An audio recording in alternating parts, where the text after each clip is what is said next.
Amados hermanos, estamos en este primer domingo del mes de octubre, día 2 del mes, para poder dar continuidad al estudio que venimos trayendo desde hace ya varios domingos acerca de la primera epístola de Juan. Ya en la semana anterior hemos iniciado con el último capítulo, ese capítulo 5 de esta epístola que nos trae enseñanzas muy interesantes y pues que hoy vamos a dar continuidad al mismo. Sin embargo, he de advertir que no lo vamos a poder terminar en esta sesión, sino que nos quedaremos con una parte interesante, por supuesto, para la siguiente semana. Por lo que en esta ocasión estaremos desarrollando una buena porción del 5º capítulo de la primera epístola del apóstol Juan, la cual estaba dirigida a una iglesia genérica, como lo habíamos estudiado desde el principio, una iglesia ya universalizada y con características muy similares a las que ahora mismo nuestra iglesia contemporánea puede mostrarnos y que pues nos trae unas enseñanzas verdaderamente importantes para cada uno de nosotros. Vamos a reflexionar un momento diciendo que Dios tiene para nosotros un día nuevo, una nueva oportunidad, siempre una nueva misericordia. Pero no debemos olvidar, como ya Juan nos lo ha enseñado a lo largo de este libro, que todo esto se nos es ofrecido por gracia, gracia inmerecida. Es decir, no hacemos nada, no podemos hacer nada realmente para ganarlo, para merecerlo, para ser dignos de estar delante de la gracia y la misericordia de nuestro Dios. Más bien, todo lo contrario, nuestra naturaleza pecaminosa nos hace necesitar fervientemente de la misericordia de nuestro Creador. Y es por eso que nuestro Dios, en su divina misericordia, infinita misericordia, nos la da como un regalo. Sin embargo, que es un regalo de Dios para nosotros, tiene que verse reflejado, por supuesto, en nuestro testimonio para con los demás, porque la misión que Dios nos ha dado a cambio de esa misericordia inmerecida es precisamente la de llevar su mensaje de amor y salvación para todo el resto del mundo. Oremos entonces, mis hermanos, para que Dios nos instruya acerca de cómo cumplir esa buena voluntad agradable y perfecta que tiene para nosotros y que podamos cumplir con la gran comisión que se nos ha encomendado, haciendo una predicación a través de nuestro testimonio, de nuestra forma de vivir. Vamos a ponernos entonces en contexto acerca de qué es lo que hemos venido estudiando en la primera epístola de Juan. Puntualmente iniciamos el 5º capítulo, en el cual Juan nos ha puesto en perspectiva nuestra lucha diaria contra el pecado. Esta solo puede ser ganada por los méritos del Cristo en el que hemos creído. Juan, en los primeros versículos de este 5º capítulo, nos hace un recordatorio de que la fe tiene que estar puesta en el que venció al mundo. Es Jesucristo quien, a través de su sacrificio, su muerte y por supuesto su resurrección, ha vencido al mundo, ha vencido las tentaciones del mundo, ha vencido los ataques del mundo. Por lo tanto, es Él quien tiene la victoria, no nosotros. Y Juan nos ha venido enseñando de manera bastante didáctica, creo yo, acerca de cómo el ser humano tiene que prenderse, tomarse, asirse de Cristo para poder tener esa victoria. Y sin esa compañía permanente de nuestro Salvador, entonces somos débiles ante los ataques del enemigo y fácilmente podemos llegar a caer en ellos.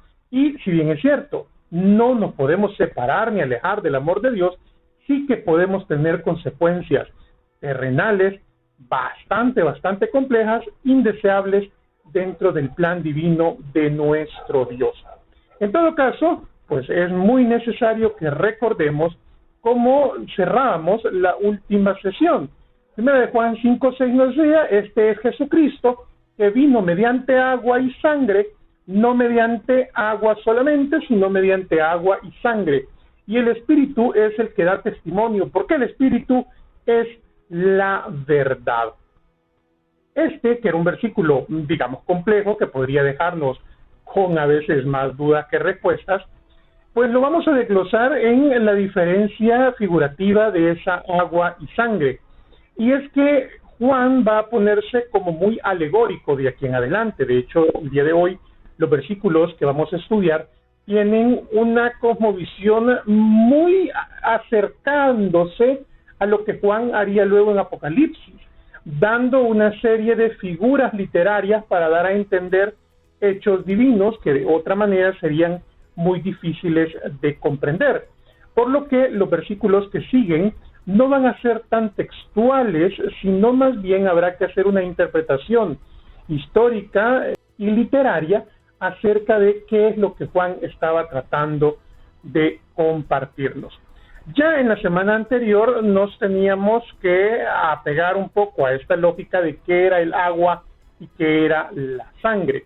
Básicamente de lo que hablábamos era que en la cosmovisión judía de la época, es decir, el contexto literario en el cual Juan escribió, el agua representaba la limpieza de pecados ante los hombres, es decir, era un hecho social, era una marca social que se daba a través del bautismo, en la cual se declaraba, número uno, ser creyente, y número dos, estar entregando la vida, pero no a Cristo, como normalmente lo entendemos en la era moderna, sino entregando la vida a una doctrina teológica que venía desde el Antiguo Testamento.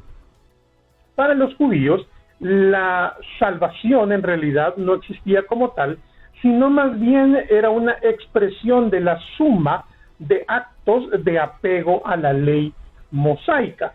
Dicho de otra manera, la salvación, como ahora la conocemos, es decir, el gozar del reino de los cielos, solo podía ser alcanzado apegándose a la ley irrestrictamente, apegándose a la ley sin ningún tipo de consideraciones. Y es por eso que existían los maestros de la ley, los doctores de la ley. Y es por eso que muchas de las tradiciones judías están apegadas a la literalidad de los conceptos vertidos en la Torá, es decir, en los textos iniciales de la religión judía, que en ese momento se convertían en los únicos textos que se tenían para interpretar la palabra de Dios. Por lo tanto, si alguien no se ceñía de manera taxativa, de manera exacta, a los preceptos que se vertían en la ley mosaica, esta persona no tenía ningún tipo de oportunidad de optar por gozar de la eternidad con su Creador. Sin embargo, el momento en el cual Jesucristo viene a la tierra, muere por nosotros y resucita por nosotros, es el momento en el cual esto se rompe por completo, pasamos de la época de la ley a la época de la gracia. Sin embargo, si lo recordamos, Jesús mismo fue bautizado, es decir, pasó por las aguas. ¿Por qué motivo? Porque debía cumplirse justamente la profecía y debía cumplirse la ley. Jesús no viene a votar, a destruir, a desechar los preceptos vertidos en el Antiguo Testamento y mucho menos. Jesucristo más bien vino a proveer de una salida misericordiosa camino hacia la salvación, que ya no es más por el ceñirse a la ley sin ningún tipo de contemplación, sino más bien de amar a Dios sobre todas las cosas y amar a nuestro prójimo como Él mismo nos lo ha mandado. Y, por supuesto, a través del sacrificio salvífico de nuestro Señor Jesucristo, que nos amó y nos dio esa bendición del camino hacia la vida eterna. Pero eso es en la parte del agua, es decir, ese carácter social, eso que los demás pueden ver. Pero también está el otro lado, el lado de la sangre, que es una justificación de pecados delante del trono de nuestro Dios. Porque no debemos olvidar que en algún momento vamos a estar delante del trono y vamos a tener que dar cuentas.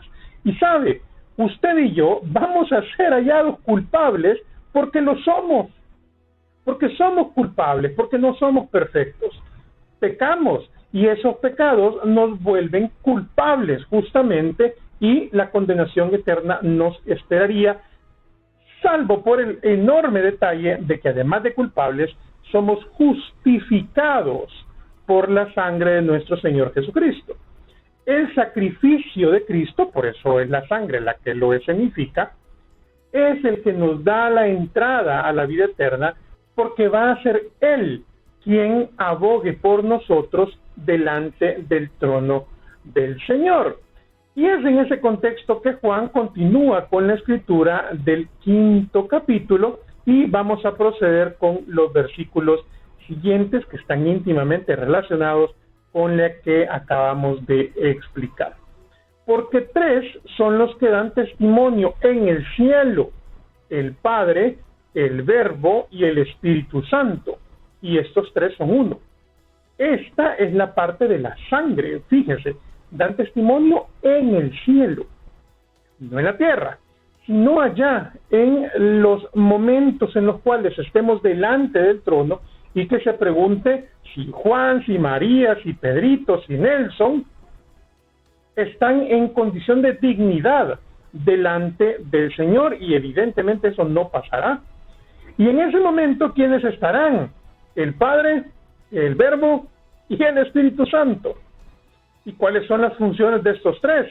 Bueno, si bien es cierto, tienen funciones diferentes dentro de esta Trinidad, vamos a decir que a la luz de 1 de Juan 5:7, estos 3 van a dar testimonio de nuestras vidas.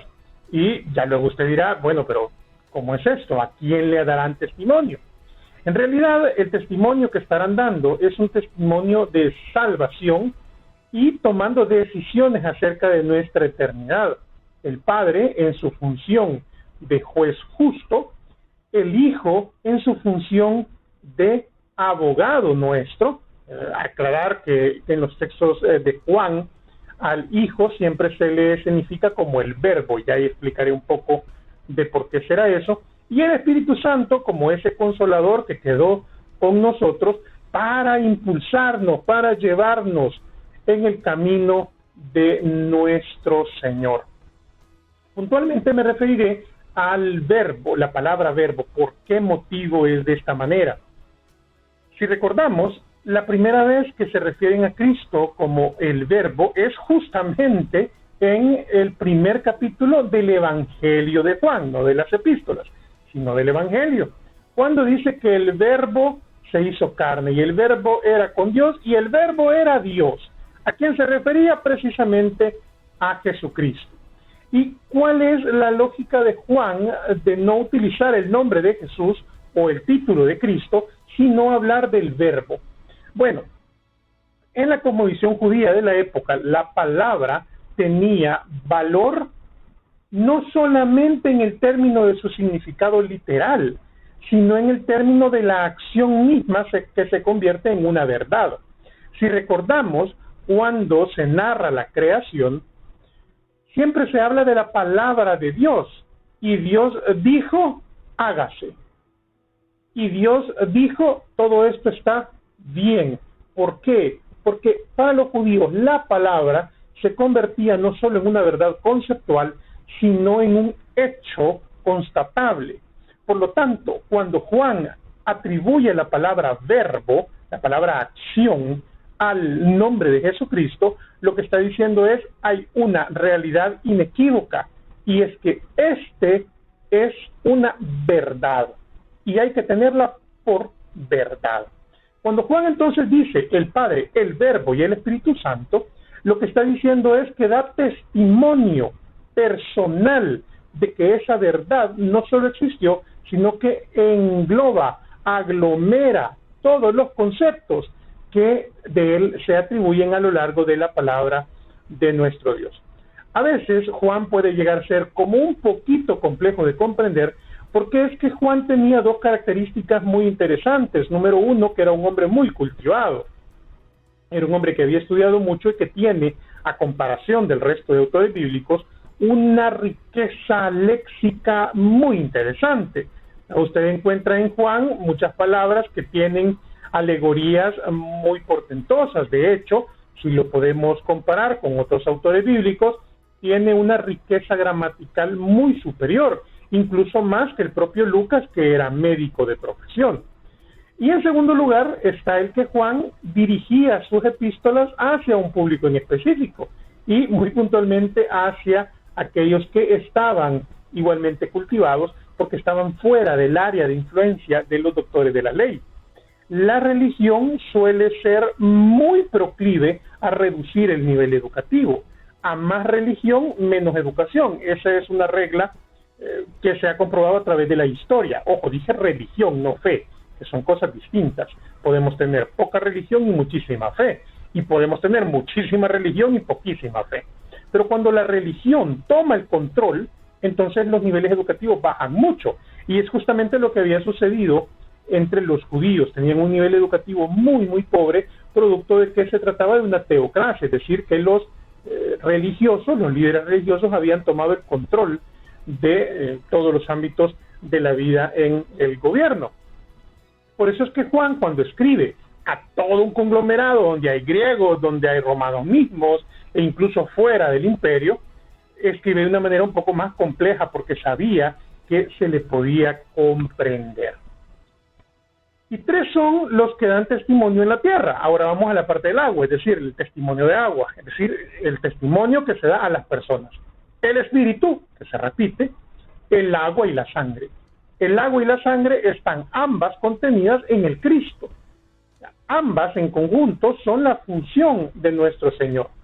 Por lo tanto, cuando nos encontramos en la tierra, es decir, el testimonio que se da ante los demás, es justamente el carácter de Cristo reflejándose en nosotros, el cual solo puede ser llevado a cabo en tanto que el Espíritu Santo mora en nosotros, nos guía, nos anima, nos reconviene a veces. En este sentido, entonces, no hay forma alguna en la cual un cristiano pueda ser un verdadero cristiano sin que delante de sus hermanos exista un testimonio vívido, un testimonio que pueda verificarse, reflejando el carácter de nuestro Señor Jesucristo, reflejando la obra del Espíritu Santo. Por lo que, si nos encontramos con un cristiano que no goza de estas características, es decir, que no muestra la redención, que no se le nota que ha sido perdonado por el Señor, que ha sido lavada sus pecados por su sangre, y que en el cielo habrá testimonio de él por parte de Dios Padre, de Dios Hijo y de Dios Espíritu Santo, en consecuencia podemos concluir que este cristiano o bien no es un verdadero cristiano y está únicamente aparentando, o bien ha caído en una categoría, de la cual hablaremos al final, en la cual nos encontramos en una situación ya muy compleja porque el Señor justamente lanza una condena muy interesante para aquellos que, conociendo la palabra, que habiendo recibido a Jesucristo en su corazón, que habiendo siendo llenos del Espíritu Santo, igualmente se comportan como si éste no lo fuera, luchando, adversando, peleando todo el tiempo contra la guía del Espíritu, lanzándose a los placeres de la carne sin ningún tipo de reparo. Nos encontramos entonces ante una situación interesante porque sabemos que de nosotros hay testimonio no solo delante de nuestros hermanos, sino también en los cielos. Nuestras acciones, nuestras decisiones, nuestro trato para con los demás tiene una repercusión inmediata y una repercusión eterna.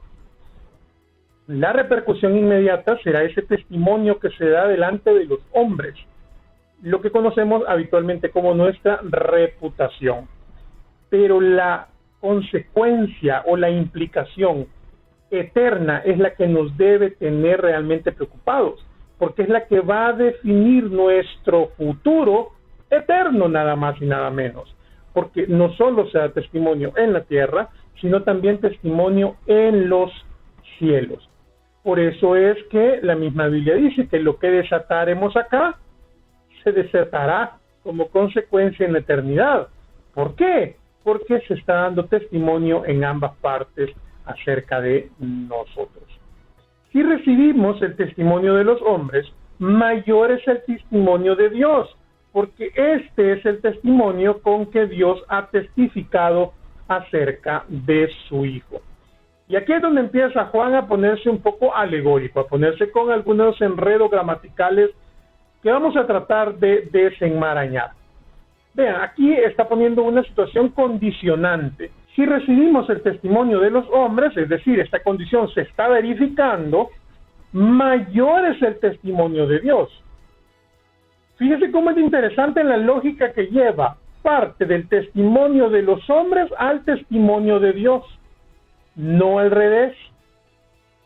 Es por eso que usted puede llegar a decirle a alguien, Cristo te ama, tiene un plan maravilloso para tu vida, solo debes aceptarlo, y usted le da todo el plan de salvación, como si fuese una cátedra universitaria, y no surte absolutamente ningún efecto. ¿Por qué? Porque esta persona solamente recibirá el testimonio de Dios producto de que tenemos el testimonio de los hombres, parte de nuestro testimonio hacia el testimonio de Dios. En ese sentido, entonces, cuando usted va por la calle, una predicación, una campaña evangelística, y usted va repitiendo versículos a mansalva y repartiendo tratados y demás, eso tendrá un efecto, por supuesto que sí, pero es solo un efecto informativo, nada más. Nada más que un efecto informativo. Porque la verdadera lógica que 1 de Juan 5:9 nos plantea es que primero le mostramos amor a las personas y como consecuencia podemos predicarles el testimonio de Dios. Ellos primero verán al Cristo reflejado en nosotros para poder comprender a ese Cristo y poder creer en Él. Y cuando venga el testimonio de Dios, entonces, este es mucho mayor que nosotros, pero hemos allanado el camino hacia esa comprensión de lo que significa ser llamado hijo de Dios. El que cree en el Hijo de Dios tiene el testimonio de sí mismo. Fíjese cómo es de retador.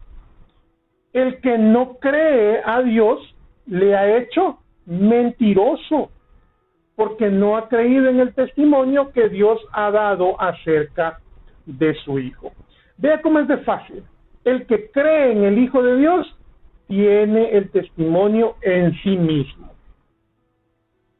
Por lo tanto, mis hermanos, la muestra inequívoca de que usted es un cristiano que realmente ha entregado su vida a Cristo, es decir, que realmente es un discípulo de Cristo, por lo tanto, un verdadero cristiano, es que hay testimonio en usted.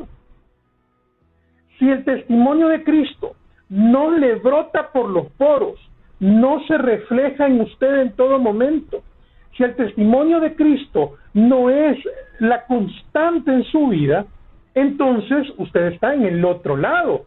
El que no cree a Dios le ha hecho mentiroso. Y vaya que este es un reto muy duro, un reto que no voy yo a analizarlo acerca de usted, ni acerca del vecino, ni acerca del hermano que tiene al lado. No. Este es un reto que hay que hacer un análisis personal. Personal porque solamente usted sabe qué es lo que hay en su corazón. Solo usted sabe lo que hace en la oficina, lo que hace cuando nadie le ve, cómo se comporta con el vecino un poco ruidoso, cómo se comporta con la tentación, solo usted lo sabe. Usted es el único que puede verdaderamente dar testimonio acerca de cómo es que funciona esto. Entonces, mi hermano, si usted se encuentra en una situación en la cual se empieza a cuestionar acerca de cuál es su verdadero rol delante del Señor, porque no está haciendo de testimonio verdadero en Cristo, pues mi hermano, es un buen momento para que usted decida cambiar, decida enmendar, decida tomar un rumbo un poco distinto. Y por si le quedaba dudas, que Dios nos ha dado vida eterna. Y esta vida está en su Hijo. Y el que tiene al Hijo, tiene la vida. El que no tiene al Hijo de Dios, no tiene la vida. Sin términos intermedios, sin escala de grises. No. Es que esto no se trata de que más o menos. En realidad el testimonio del que Juan está hablando es el mensaje de salvación en sí mismo. Si usted tiene al Hijo, tiene vida. Y Si del resultado del análisis del versículo anterior usted concluye que quizás no está viviendo con el testimonio de Cristo, entonces, bueno, la siguiente parte, lastimosamente, quizás vaya a ser para usted o para mí.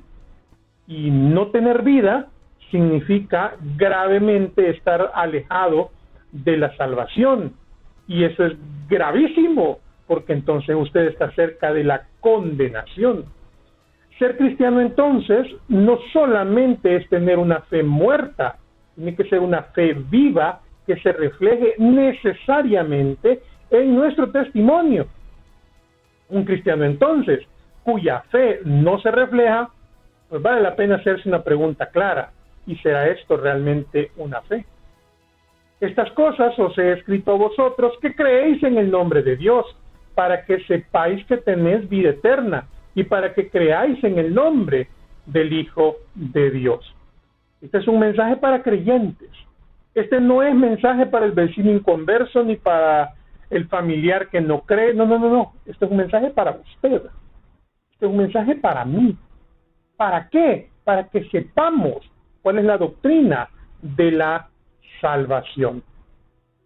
Y esta es la confianza que tenemos en Él, que si pedimos alguna cosa conforme a su voluntad, Él nos oye. Y si sabemos que Él nos oye en cualquier cosa que pidamos, sabemos que tenemos las peticiones que le hayamos hecho. Y recalco, si pedimos alguna cosa conforme a su voluntad.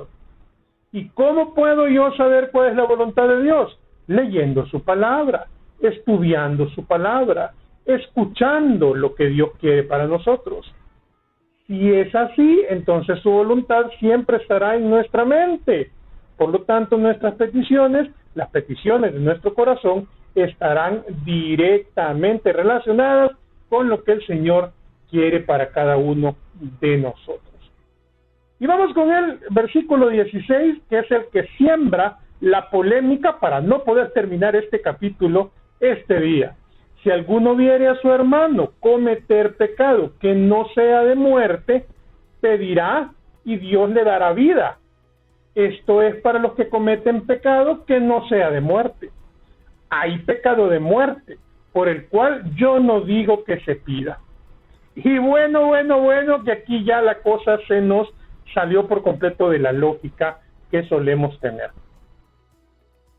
¿Cuál es el pecado de muerte? ¿A qué se refiere Juan? ¿Cómo es esto que hay tipos de pecados? Y en muchas otras ocasiones hemos aprendido que los pecados no se categorizan, sino que pecado es pecado. Pero aquí parece que Juan está dejando una división entre pecado de muerte y pecado no de muerte. Y por los de no muerte, pues pide que se pida a Dios. Pero por los otros, pues parece que no, esos parece que no se pueden perdonar. ¿A qué se está refiriendo Juan? Porque es que este versículo nos deja completamente fuera de toda lógica. Pues bueno, como es una porción bíblica que tiene mucha complejidad, tiene muchos conceptos y hay que hacer muchas conexiones entre versículos para poder darle forma a esta idea del pecado de muerte y el pecado de no muerte, pues lo vamos a dejar precisamente para estudiarlo en la próxima semana con detalle, con detenimiento, como debe siempre estudiarse la palabra de nuestro Dios.